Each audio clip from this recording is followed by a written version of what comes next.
Shalom dan salam kasih para jemaat Tuhan. Selamat datang ke kebaktian atas talian SIB Kuala Terengganu.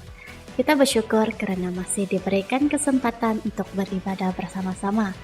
Belum terlambat untuk para jemaat mengongsikan link ini kepada keluarga, teman-teman, dan kenalan agar kita sama-sama dapat diberkati dan menikmati kasih Tuhan melalui ibadah atas talian ini. Bagi jemaat yang ingin menyalurkan wang persembahan dan persepuluhan, jemaat boleh direct bank in atau transfer ke akaun gereja CIMB Bank 800-660-4891 atas nama Sidang Injil Borneo dalam kurungan SIB Terengganu. Sila snap dan hantar bukti resit Anda kepada Pastor Frankie. Untuk makluman, gereja juga mengadakan pelayanan doa pada setiap hari Selasa jam 8 malam. Para jemaat didorong untuk mengambil masa bersama-sama dalam pelayanan doa ini. Bagi para jemaat yang mempunyai sebarang permintaan doa yang ingin didoakan, jemaat boleh terus berhubung dengan Pastor Frankie ataupun Deacon Andrew melalui nomor telepon yang tertera di skrin Anda. Selamat beribadah dan Tuhan Yesus memberkati. Shalom. Untuk memulakan ibadah kita hari ini, saya akan mewakili kita di dalam doa. Mari kita berdoa. Bapa di surga, kami datang kepadamu Tuhan. Kami naikkan syukur kami kepada Tuhan pada pagi hari ini karena kasih anugerah-Mu Tuhan yang begitu besar dalam hidup kami. Kami bersyukur Tuhan yang menjaga dan memelihara kami, dan sehingganya pada hari ini kami sekali lagi dipertemukan kembali di dalam ibadah online kami. Sebelum kami memulakan ibadah kami Tuhan, kami menyerahkan setiap pribadi kami dalam tangan-Mu. Dimanapun kami berada, Tuhan, kami serahkan Engkau yang bersama, Engkau yang menjaga setiap kami, supaya lewat ibadah kami hari ini Tuhan, setiap kami diberkati. Terima kasih Bapa. Kami serahkan setiap pribadi yang melayani kami. Engkau pakai mereka, urapi mereka, supaya mereka menjadi alat-Mu, bahkan juga lewat pujian, penyembahan yang kami naikkan, nama Tuhan dimuliakan, bahkan juga firman Tuhan yang akan kami belajar bersama, kami diberkati, dikuatkan, diteguhkan dalam iman kami. Terima kasih Tuhan, kami serahkan ibadah kami pada hari ini, dari awal sehingga selesainya, nama Tuhan dimuliakan. Ini doa kami, ucapan syukur kami. Dalam nama Yesus kami sudah berdoa. Amin. Haleluya. Mari kita mengangkat pujian dengan sungguh-sungguh saudara. Kita menyatakan kita ingin selalu berada di hadirat Tuhan. Haleluya.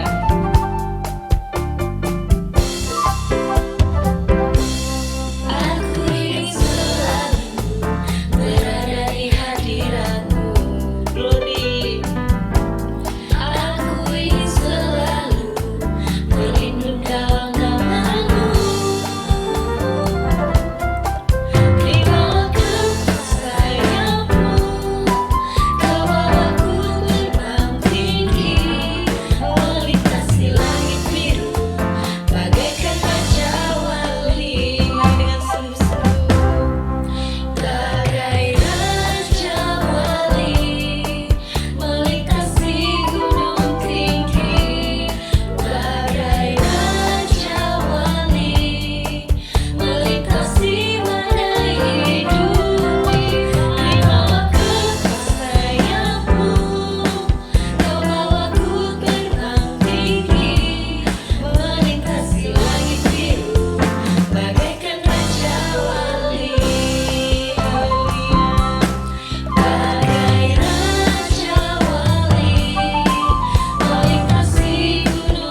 memuji memuliakan nama Tuhan, karena dialah Tuhan yang merupakan kekuatan dan mazmur dalam hidup kita. Dan kita tidak akan pernah berhenti untuk percaya hanya kepada Tuhan saja. Amin. Haleluya. Haleluya. Mari kita angkat pujian ini. Tuhanlah kekuatan dan mazmurku. Glory. Dia gunung batu dan keselamatanku. Hanya padanya, hanya padamu hatiku percaya. Amin. Kaulah mengalah dan kota perlindungan. Ku mau selalu bersyukur sebab cintamu padaku takkan pernah berubah. Hatiku percaya walau bumi bergoncang, gunung-gunung beranjak, namun kasih setiamu tak pergi dariku. Glory. Mari yang sungguh-sungguh lagi kita bawakan pujian nih. Kita nyatakan bahwa Tuhanlah kekuatan dan dialah mazmur dalam hidup kita. Amin. Tuhanlah kekuatan dan mazmurku. Dia gunung batu dan keselamatanku. Haleluya. Hanya padamu hatiku percaya. Kaulah mengalah dan kota perlindungan. Ku mau selalu bersyukur sebab cintamu padaku takkan pernah berubah. Hatiku percaya walau bumi bergoncang, gunung-gunung beranjak, namun kasih setiamu tak pergi dariku. Ku mau selalu bersyukur sebab cintamu padaku takkan pernah berubah. Hatiku percaya walau bumi bergoncang, gunung-gunung beranjak, namun kasih setiamu tak pergi dariku. Kasih setiamu tak pergi dariku. Kasih setiamu tak pergi dariku. Haleluya. Kasih setia Tuhan tidak akan pergi selamanya, tapi Dia selalu ada bersama dengan kita. Amin. Karena Dia adalah Tuhan, Tuhan yang selalu setia bersama dengan kita, dan hati kita akan selalu percaya kepada-Nya. Amin. Haleluya.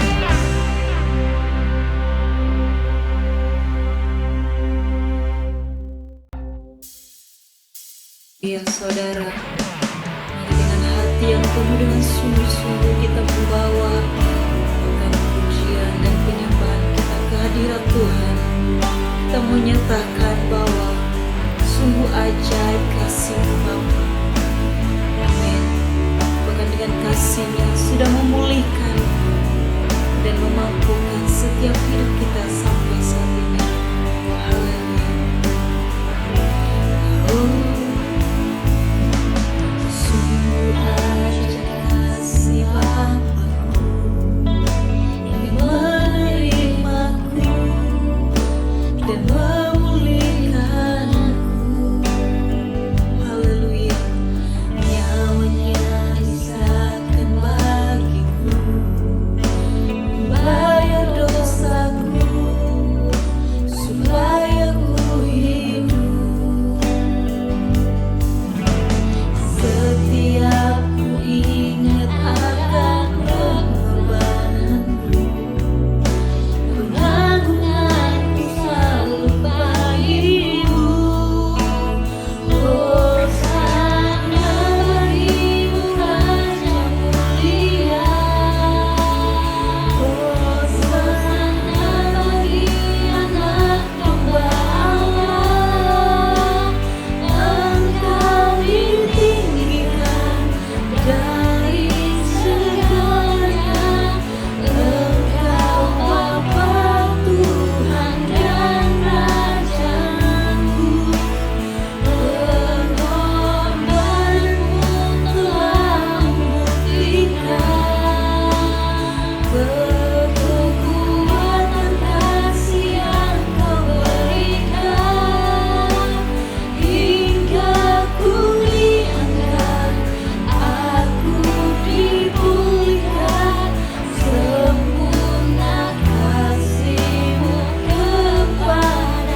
akan hosana bagimu anak domba Allah.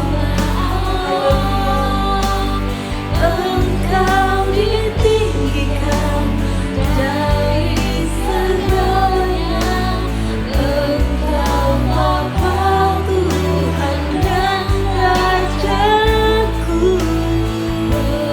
Amin. Pengorbanannya telah membuktikan. Haleluya. Kekuatan kasih yang Kau berikan, hingga aku dianggap, aku dipulihkan. Sempurna kasih-Mu kepadaku, sempurna kasih-Mu lepas Kau lagi sempurna kasih-Mu kepadaku. Haleluya. Kasih yang sungguh sempurna dan luar biasa memulihkan kehidupan kita saat ini. Oh haleluya, haleluya, haleluya.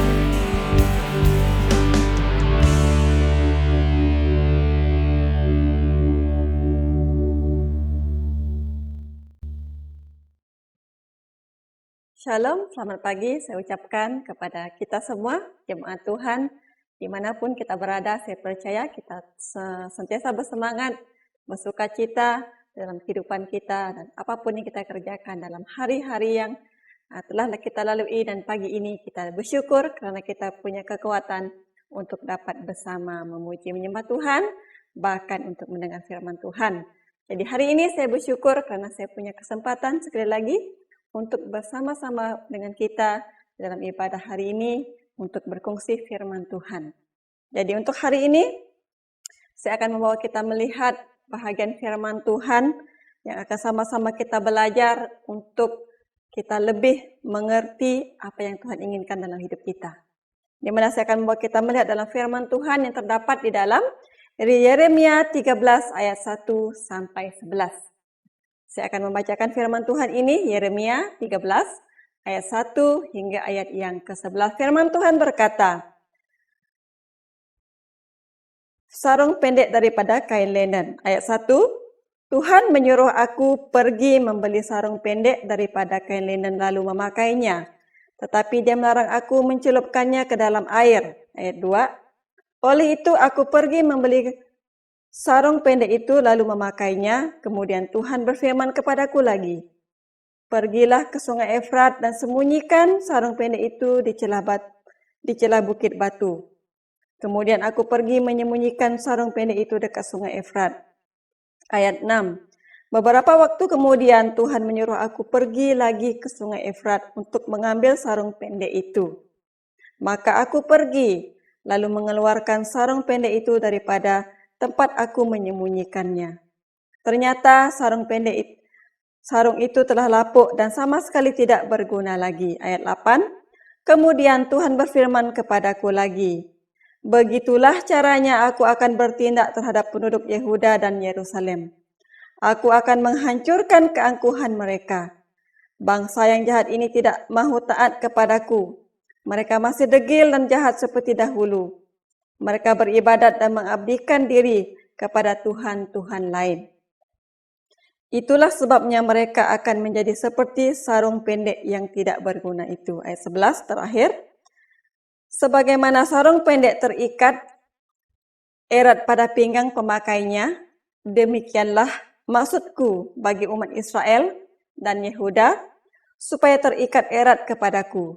Dengan demikian mereka akan menjadi umatku, dan mendatangkan pujian dan hormat bagi namaku, tetapi mereka tidak mahu taat kepadaku. Mari kita berdoa. Bapa di surga, sekali lagi kami datang kepadamu saat ini. Kami bersyukur Tuhan karena kami punya kesempatan hari ini untuk dapat bersama-sama belajar firman Tuhan. Dan kami telah membaca bahagian yang akan kami belajar hari ini. Kami serahkan Tuhan yang menyertai, memimpin kami, supaya kami diberikan hikmat, pengertian, untuk memahami, untuk mengerti apa yang Tuhan ingin nyatakan kepada kami hari ini. Urapi hamba-Mu, pakai hamba-Mu Bapa, supaya dapat menyatakan sesuai dengan apa yang Tuhan inginkan. Pimpin kami Bapa sepanjang kami belajar daripada firman Tuhan ini, supaya kami terus dikuatkan, diteguhkan di dalam iman kami. Haleluya, terima kasih.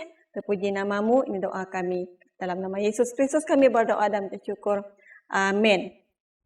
Baik, melalui firman Tuhan yang kita sama-sama baca pada hari ini, dari Yeremia 13 ayat 1 sampai 11, di mana saya akan berkongsi satu tema kepada kita, yaitu hidup di dalam Tuhan. Sekali lagi, hidup di dalam Tuhan. Di mana kalau kita lihat di dalam bahagian ini, ia menceritakan tentang simbolik Nabi Yeremia dengan sarung pendek ataupun ikat pinggang linen, memberi umat itu satu pelajaran bersifat perumpamaan. Ya, kalau sarung linen pendek ini ataupun ikat pinggang ini adalah merupakan satu perumpamaan, di mana Israel dan Yehuda adalah ikat pinggang linen yang dipakai Tuhan, yang melambangkan ikatan erat yang pernah ada antara Tuhan dan umatnya yang setia. Ya, kini umat itu menjadi tidak setia kepada Tuhan. Mereka tidak berguna dan harus dibuang, sebagaimana yang dilakukan Nabi Yeremia dengan ikat pinggang itu. Ya, sepanjang masa pembuangan di Efrat, mereka tidak akan berguna karena dosa-dosa mereka. Seluruh keangkuhan dan kemuliaan yang mereka miliki akan dilenyapkan oleh Tuhan. Jadi saudara-saudari yang saya kasih dalam Tuhan Yesus, melalui firman Tuhan ini, di mana kita akan belajar bahwa rancangan Allah di dalam kehidupan kita adalah sangat berharga dan terhormat. Itu adalah satu hal yang sangat luar biasa, yang sangat istimewa, yang Tuhan telah berikan kepada kita sebagai umatnya. Di saat kita mengakui bahwa Dia adalah Tuhan kita, penolong kita, bahkan juru selamat kita. Tetapi tidak juga terkecuali, ada sesekali kita gagal untuk menerima hal tersebut. Kegagalan tersebut adalah karena kita tidak hidup benar dan kita tidak hidup di dalam Tuhan. Baik, nubuatan yang dilakukan oleh Nabi Yeremia dengan menggunakan sarung pendek ataupun ikat pinggang yang lapuk dengan jelas menggambarkan situasi Yehuda yang hidup di luar Tuhan. Awalnya mereka ialah umat yang ternama, terpuji, terhormat oleh karena mereka hidup dalam Tuhan. Tetapi kehidupan mereka berubah karena mereka hidup dalam kesombongan dan ketidaktaatan, sehingga mereka mendapat hukuman daripada Allah sendiri.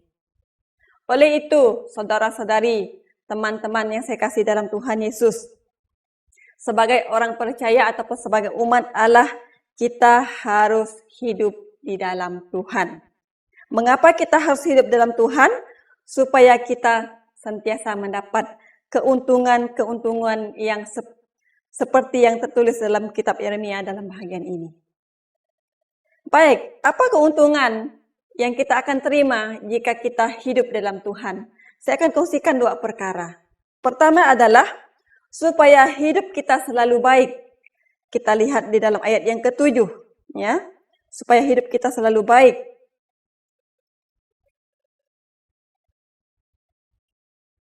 Di mana, maka aku pergi lalu mengeluarkan sarung pendek itu dari tempat aku menyembunyikan. Ternyata sarung itu telah lapuk dan tidak berguna lagi, kata firman Tuhan. Allah menginginkan umatnya supaya hidup dalam keadaan yang baik, selalu baik. Itu yang Dia sangat rindu kepada kita, setiap umat-umat Dia. Oleh karena itu, Dia ingin kita hidup di dalamnya. Hidup dengan damai, sejahtera, dan penuh dengan sukacita di dalam Dia. Itu di dalam Tuhan. Jika kita tidak hidup di dalam Tuhan, kita akan rosak, kita akan dibinasakan. Rosak oleh kepribadian kita, moral kita, bahkan rosak kerohanian kita karena hidup tidak seturut dengan apa yang firman Tuhan katakan kepada kita.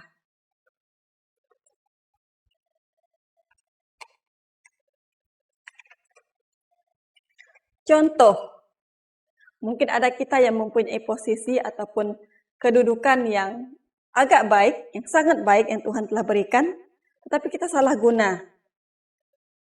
Malah kita menegakkan keadilan. Yang benar menjadi salah dan yang salah menjadi benar. Itu semua adalah karena kepentingan diri sendiri. Ini boleh mencerminkan kepribadian, moral ataupun kerohanian kita bahwa semuanya sudah rosak oleh karena kita tidak mentaati apa yang Tuhan telah perintahkan kepada kita.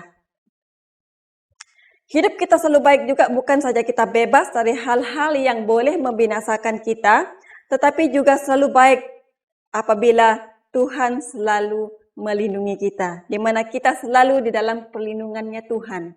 Kita selalu dalam pimpinannya Tuhan. Kita selalu berdoa kan setiap pagi, setiap malam kita minta dengan Tuhan, Tuhan lindungi saya hari ini, pimpin saya hari ini, saya nak bekerja, saya mau belajar. Itu selalu kita doa. Jaga saya daripada bahaya. Lindungi saya daripada itu dan ini. Itu selalu kita doa kepada Tuhan. Jadi ini pentingnya mengapa kita perlu hidup di dalam Tuhan. Supaya Tuhan dapat menjaga kita dan melindungi kita daripada kuasa kegelapan ataupun bahaya. Itu pentingnya mengapa kita perlu tinggal di dalam Tuhan. Jikalau kita tidak tinggal dalam Tuhan, mustahil untuk kita mendapatnya. Kita berdoa kepada Tuhan, minta. Berhabis kita minta dengan Tuhan. Tapi kalau kita tidak tinggal di dalam Dia, bagaimana Tuhan mau melaksanakannya kepada kita? Karena apabila kita selalu di dalam Tuhan, kita akan dijaga dan dilindunginya. Baik, saya ada kesaksian yang kira baru berlaku dalam kehidupan keluarga saya sendiri, keluarga terdekat saya, di mana anak buah saya ataupun anak saudara saya berkahwin dengan orang yang tidak mengenal Tuhan, yang belum percaya. Saya selalu mendorong anak buah saya ini supaya dia selalu menjadi berkat bagi suaminya. Dan ada satu ketika, suaminya mengalami gangguan daripada kuasa gelap. Di saat istrinya berdoa, hal itu tidak berlaku lagi. Dan di saat dia berada di rumah keluarga istrinya ataupun keluarga kakak saya, keluarga anak buah saya ini, dia merasakan sesuatu yang lain yang dia tidak pernah alami. Di mana dia rasa aman, dia rasa tentram, dia rasa selamat. Berbeza di saat dia berada di luar ataupun di tempat yang lain. Jadi saudara-saudari yang saya kasih dalam Tuhan Yesus, inilah pentingnya untuk kita untuk tetap tinggal di dalam Tuhan. Seperti apa yang terjadi dalam kehidupan anak saudara saya ini. Ini adalah merupakan berkat bagi dia. Sehingga apapun yang dunia tawarkan setelah dia mengalami pemeliharaan Tuhan itu dalam hidup dia merasakan bahwa Tuhan itu betul-betul hadir dalam hidup dia. Di saat dia diganggu oleh kuasa kegelapan, dia dibebaskan. Jadi dia merasakan itu satu hal yang sangat luar biasa. Dia rasa itu satu berkat yang luar biasa yang dia alami. Sehingga apa yang dia lakukan, kawan-kawan dia menawarkan sesuatu yang tidak sepatutnya kepada dia menolak dengan cara yang baik. Oleh karena apa? Oleh karena dia mau menjaga kesaksian diri dia di saat Tuhan menolong dia, kesaksian keluarga, kakak saya oleh karena mereka orang percaya. Jadi inilah satu sebab mengapa pentingnya kita hidup dalam Tuhan. Karena Tuhan akan sentiasa menjaga kita. Kata firman Tuhan, ya, bila Tuhan ada di pihak kita, siapakah yang dapat melawan kita? Pasti tidak ada. Karena kuasa Tuhan lebih luar biasa yang boleh mengalahkan kuasa apapun yang ada dekat dunia ini. Jadi itu pentingnya saudara-saudari yang saya kasih dalam Tuhan untuk kita tetap tinggal di dalam Tuhan. Supaya kita selalu berjalan dalam keadaan yang aman, damai, tenteram, bahkan selamat. Itu adalah jaminan yang kita akan terima di saat kita tetap setia, tetap tinggal di dalam Tuhan. Baik, yang kedua, mengapa kita harus diam di dalam Tuhan? Supaya kita tidak dimusnahkan. Supaya kita tidak dimusnahkan. Kita lihat dalam Yeremia 13 ayat 9. Ayat yang 9 berkata, begitulah caranya aku akan bertindak terhadap penduduk Yehuda dan Yerusalem. Aku akan menghancurkan keangkuhan mereka. Sangat luar biasa. Sangat luar biasa yang Tuhan akan lakukan. Kalau saya baca balik ayat ini, satu hal yang sangat menggerunkan, yang sangat menakutkan. Ini adalah merupakan amaran yang Tuhan berikan kepada kita kalau kita tidak tinggal di dalam Tuhan. Kebiasaan kita, kalau ada barang yang dah rosak atau tak berguna, kita pasti akan buang. Kita akan musnahkan. Kalau biasa di kampung kita bakar. Pasang api untuk barang-barang yang boleh dibakar, kita bakar. Ya, Allah pun demikian. Dia kata, dia akan menghapuskan segala kecongkakan mereka. Itu umat Israel. Bahkan termasuk kita hari ini. Ya, keangkuhan mereka karena mereka tidak mahu hidup berkenan kepadanya. Sebenarnya kalau kita lihat dalam firman Tuhan, begitu banyak kali mereka diperingatkan untuk bertobat atas keangkuhan mereka. Namun mereka masih tetap mau mengikuti kebenaran diri mereka yang salah. Kita boleh lihat sendiri dalam Ulangan 8 dan 9. Di sana jelas Tuhan telah balik-balik kasih ingat umat Israel, umat Yehuda supaya mereka bertobat, supaya mereka berbalik kepada Tuhan. Tetapi apa yang mereka lakukan sangat mengecewakan Tuhan. Mereka bukan saja sombong ataupun angkuh, tetapi mereka menyembah dewa Baal. Mereka menyembah Tuhan-Tuhan lain. Dan kata Tuhan, jika mereka masih melakukannya, dia akan membinasakan mereka. Jadi ini adalah merupakan sudah begitu banyak kali Tuhan telah memberikan mereka amaran supaya mereka hidup di dalam dia. Supaya mereka hidup berkenan di hadapan dia. Sama halnya juga dengan kita. Dengan kehidupan kita hari ini. Apabila kita tetap hidup dan melakukan sesuatu yang mengikut kebenaran diri kita dan tidak mau taat kepada kebenaran firman Tuhan, kita menganggap bahwa hanya kita saja yang benar, tetapi tidak menurut apa yang Tuhan katakan. Kita juga tidak akan terlepas dengan apa yang Tuhan akan lakukan. Dia boleh membinasakan kita. Tahukah kita bagaimana semua pelanggaran-pelanggaran ini boleh berlaku? Untuk umat Israel, untuk umat Yehuda, ianya berpunca oleh pemimpin mereka yang tidak taat kepada Tuhan. Kalau kita baca dalam firman Tuhan, kebanyakannya pemimpin mereka, itu Raja Yerobiam, Raja Ahab, Raja Azahia, bahkan lain-lain raja yang telah memerintah mereka, kebanyakan mereka tidak taat kepada Tuhan. Dan ini merupakan yang menyebabkan umat Tuhan pada waktu itu juga demikian. Oleh kerana mereka melihat pemimpin mereka. Di mana mereka menyembah dewa Baal malah terjebak dalam dosa perzinahan. Baik itu jasmani bahkan rohani mereka. Bahkan kita hari ini, saudara-saudari yang saya kasih dalam Tuhan. Kita yang sebagai pemimpin, tetaplah menjadi pemimpin yang setia. Dan taat, baik itu di dunia sekular, bahkan di dalam gereja. Selalulah kita menjadi berkat bagi orang yang ada di bawah kita. Kita juga tahu apa yang dilakukan oleh Raja Uzziah.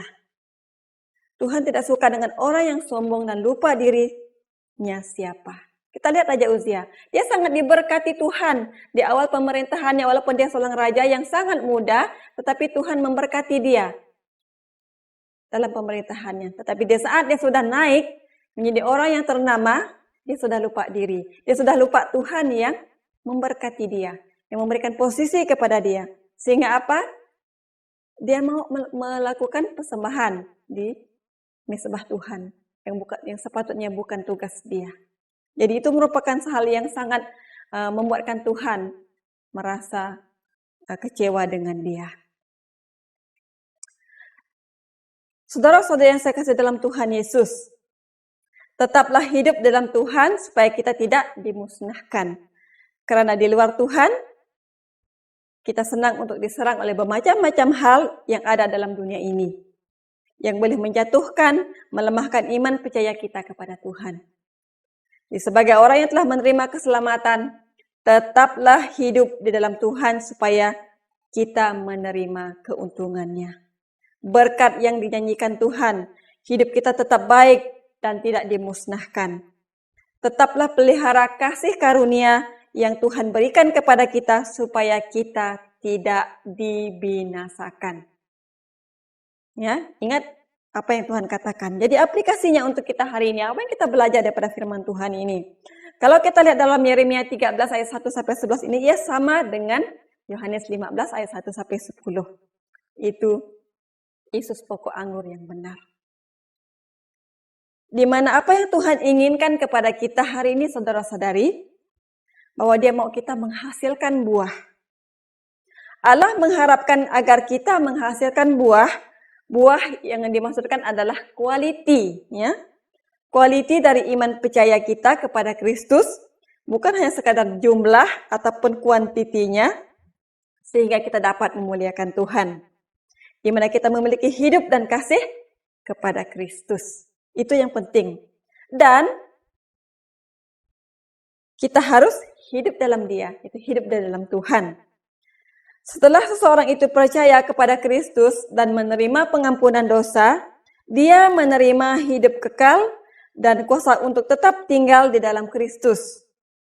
Setelah kuasa itu diberikan, orang percaya harus menerima tanggung jawab supaya tetap selamat dan tinggal di dalam Tuhan. Ikat pinggang yang melekat pada pinggang pemakainya, di mana kita harus melekat kepada Tuhan.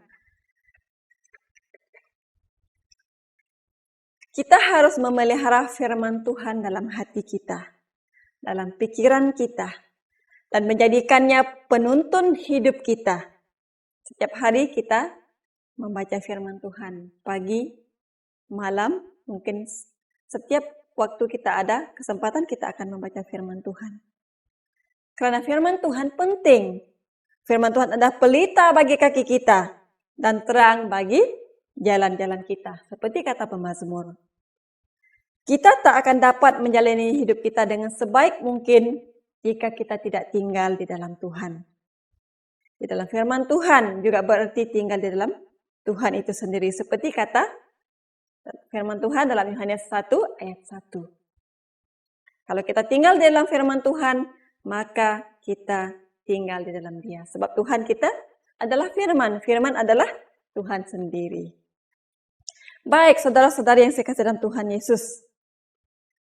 Memelihara kebiasaan persekutuan yang erat dengan Tuhan dan tetap bersama Kristus supaya kita mendapat kekuatan darinya.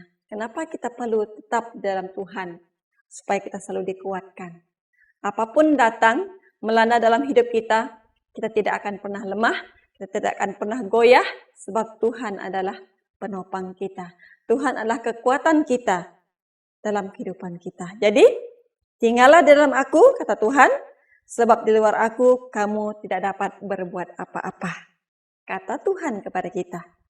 Jadi, sumber kekuatan dan kehidupan semuanya datang dari Tuhan. Tanpa Tuhan, kita bukan siapa-siapa. Karena Tuhan adalah sumber segala sesuatu yang kita miliki dalam hidup kita hari ini. Baik itu secara jasmani, bahkan rohani kita. Jadi, untuk hidup dalam Tuhan, kita haruslah sentiasa merendahkan diri, tunduk kepada kekuasaan Tuhan, kepada kedaulatannya Tuhan, untuk kita tetap tinggal dalam Dia. Karena hanya Dia yang dapat memberikan kita hidup. Ya, bukan saja semasa kita di muka bumi ini, tetapi yang terpenting adalah kehidupan kita yang kedua kali itu. Supaya kita tidak dimusnahkan, supaya kita tidak dibinasakan oleh Tuhan. Baik, saudara-saudari yang saya kasih dalam Tuhan Yesus, mari kita tanya dalam hati kita, pribadi kita, kemana roh kita akan pergi selepas ini? Selepas kita di dunia ini, kita tanya, kemana kita pergi?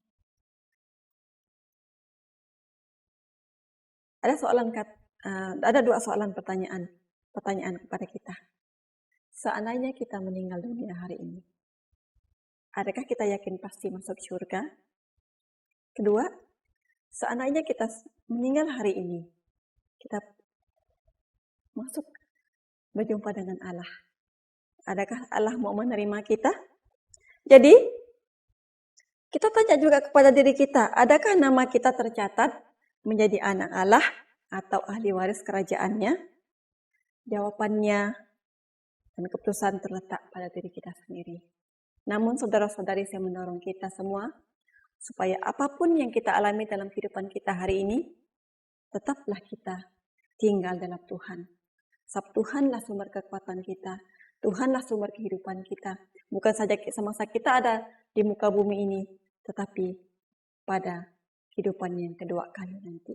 Itu adalah satu jaminan yang Tuhan berikan kepada kita di saat kita tetap tinggal dalam Dia, tetap setia kepadanya. Jadi, tetaplah hidup di dalam Tuhan. Mari kita berdoa. Haleluya Tuhan Yesus, Allah Bapa kami di syurga. Kami bersyukur Tuhan karena Engkau Allah kami yang sangat baik. Hari ini kami diperingatkan oleh firman Tuhan. Mungkin selama ini Tuhan kami leka, kami lalai oleh karena kehidupan kami. Mungkin kami selesa dengan keadaan hidup kami hari ini. Sehingga kami lupa dengan setiap apa yang Tuhan telah katakan kepada kami. Mungkin Tuhan telah memberikan kami amaran, Tuhan telah memperingatkan kami dengan bermacam-macam hal untuk kami tetap taat kepada Tuhan, untuk kami tetap setia kepada Tuhan, untuk kami tetap tinggal di dalam Tuhan. Bapa di syurga, jika selama ini kami gagal, ampuni kami. Dan pagi ini Bapa kami berdoa, Engkau yang terus kuatkan kami, bangkitkan kami kembali, untuk kami tetap melihat kepada Tuhan, untuk kami tetap tinggal diam dalam Tuhan seperti kain linen dan ikat pinggang yang sentiasa melekat kepada pinggangnya Tuhan. Sehingga di saat kami bersama Tuhan, tinggal dalam Tuhan, apapun yang coba mau mengganggu hidup kami, tidak akan dapat oleh karena Tuhan yang selalu membela kami, Tuhan yang selalu mempertahan kami, yang akan menjaga bahkan melindungi kami. Haleluya Tuhan, terima kasih. Karena Engkau Allah kami yang sangat baik, yang sangat mengasihi kami. Setiap peluang kesempatan yang Tuhan berikan, itu sangat berharga bagi kami. Seperti hari ini, kami diperingatkan lagi dengan firman Tuhan ini. Haleluya Yesus, terima kasih. Berkati kami, dimanapun kami berada hari ini, biarlah kami meresponi firman Tuhan ini dalam hidup kami, dan menyimpannya dalam hati kami, supaya kami menjadikannya penuntun hidup kami pada masa akan datang ini. Haleluya Bapa di surga, terima kasih. Terpujilah namamu, dan doa kami semuanya kami naikkan dalam nama Yesus Kristus kami berdoa dan mengucap syukur. Amin.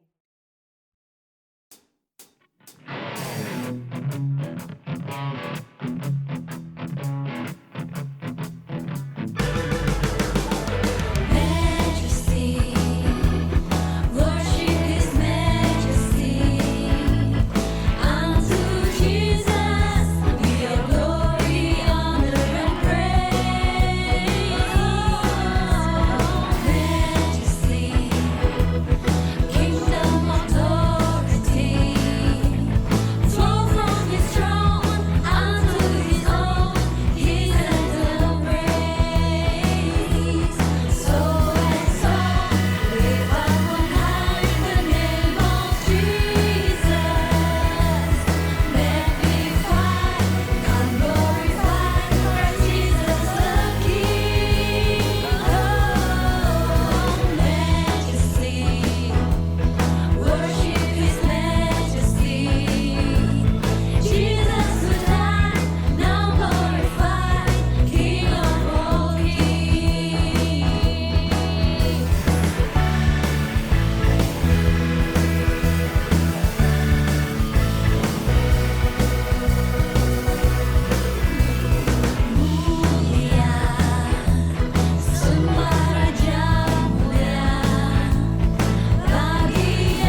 Haleluya.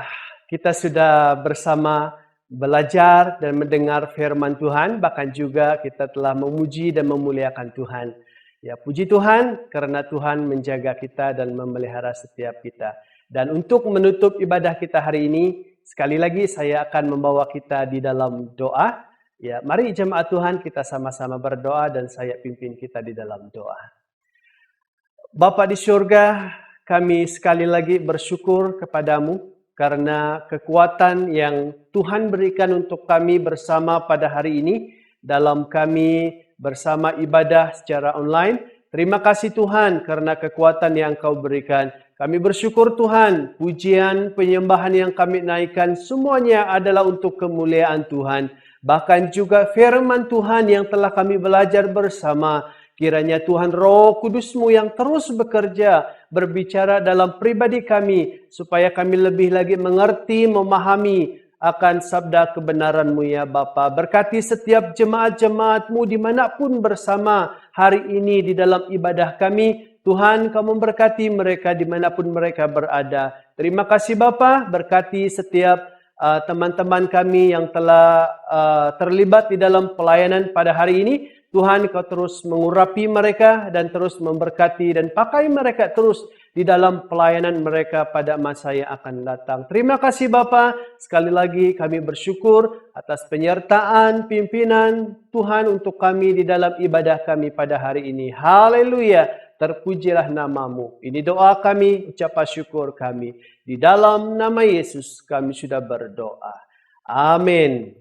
Haleluya.